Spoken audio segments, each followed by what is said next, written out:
Yan ang apple picking dito sa Canada, ang apple picking na tinatawag nung bago ako dito sa Canada. Sabi ko, "Bae, gusto ko mag-apple picking." Good morning everyone, Saturday morning. Ito sinusundo ako ng pinsan ni Bae, si Sheila, yung kasama natin parati sa Royal York. But anyway, today is different. It's outdoor, it's not indoor. Autumn, so fall na.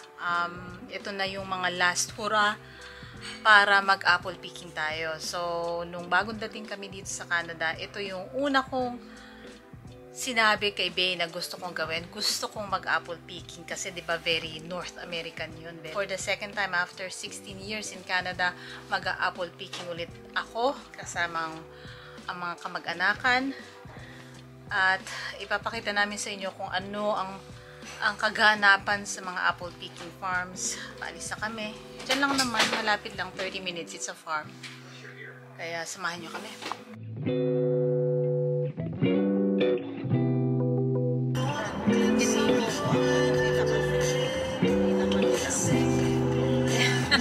I didn't like it.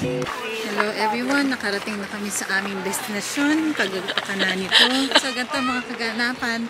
Pagka-fall dito, nakikita nyo, meron mga pumpkins. Pwede ka mag-pumpkin picking. Yan, ang ganda, di ba?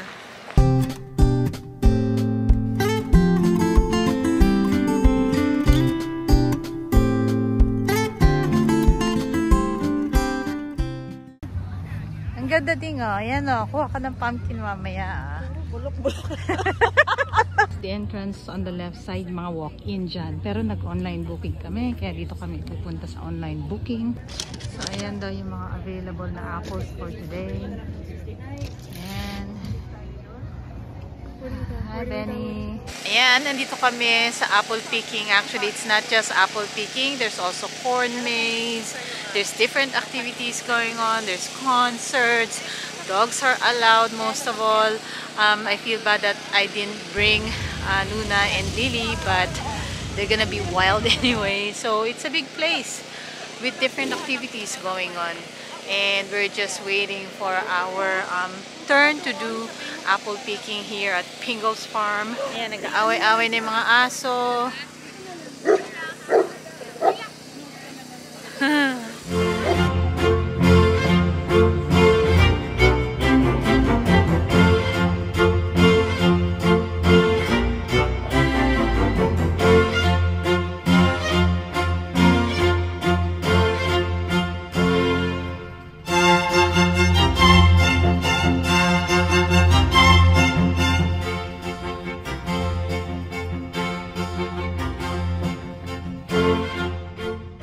Yan yung ambrosia na sinasabi na type of apple. Tingnan nyo, hitik pa yung mga ano dito, puno. We're on the hunt for an apple without any yellow on it. Like the perfect red apple. And if we can't find it, I'm gonna throw a tantrum. Okay. We better find it before... I'm just kidding. I'm not a spoiled brat. Yes, you are. Well, you made me spoiled. So.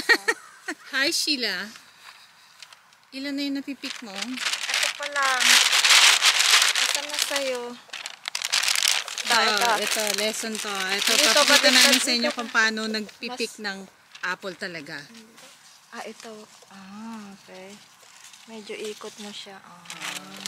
Nice. Ganda, nakarami na kayo. Ang harap naman. Grabe. Ang harap naman. Ang sarap, diba? Matamis. Ang sarap. So worth it yung apple picking. Yeah. Bakit favorite mo ang apple picking? Gusto ko lang yung apple talaga. Ito super sarap yung ambrosia. Kaya every time na nagpipik ako, ito yung pinipik ko lang. That's good. Kasi hindi ko alam yung mga klase ng apple. Ngayon ko lang nalaman yung ambrosia na yan. Kasi pag nagpupunta ka sa grocery, nakalagay ba kung ambrosia? Meron, ano? pero nga. Pero mas konti lang, rare.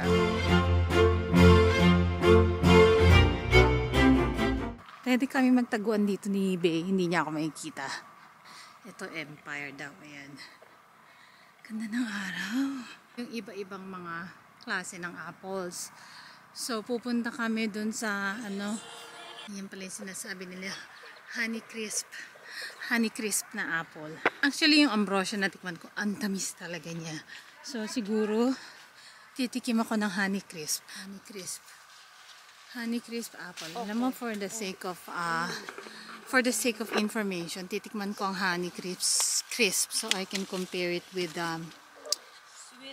Sweet and ambrosia. Tikman nga natin. So kanina natikman ko yung ambrosia.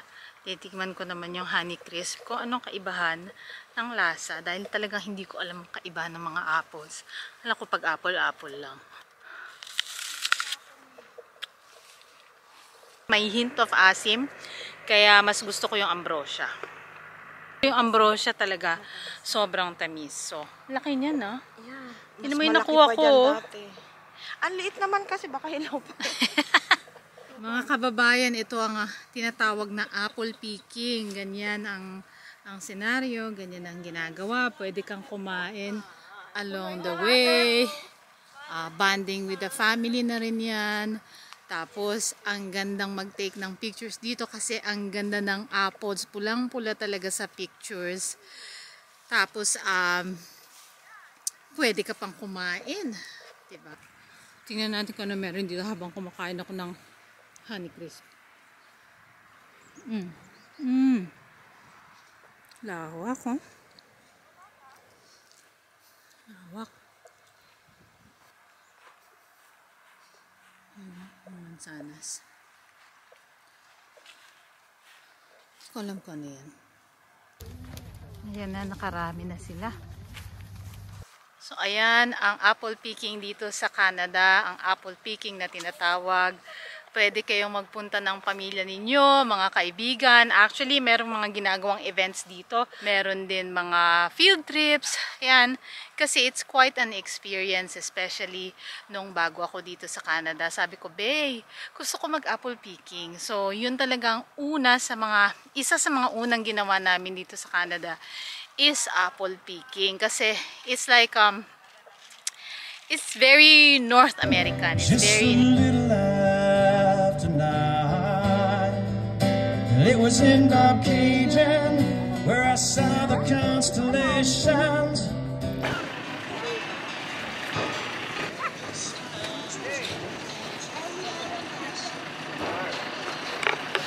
Nandito naman kami sa wagon with the promotor. Ito-tour kami around the farm. Makikita siguro namin yung pumpkin farm, yung apple farm, tsaka yung corn maze, siguro ganun. Yun siguro. Yan, nagaganda.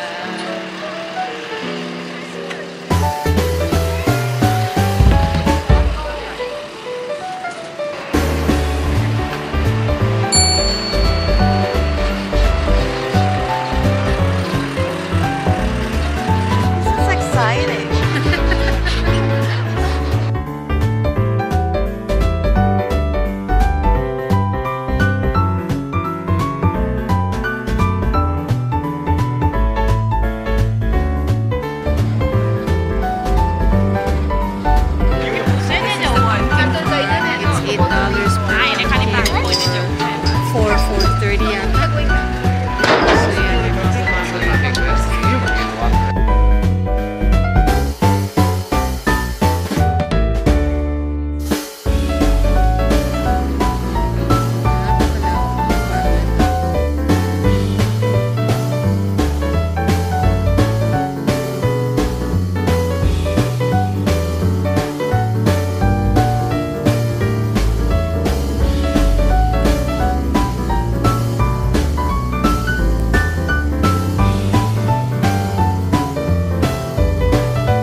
Heading down south to the land of the pines. I'm on my way to North Carolina.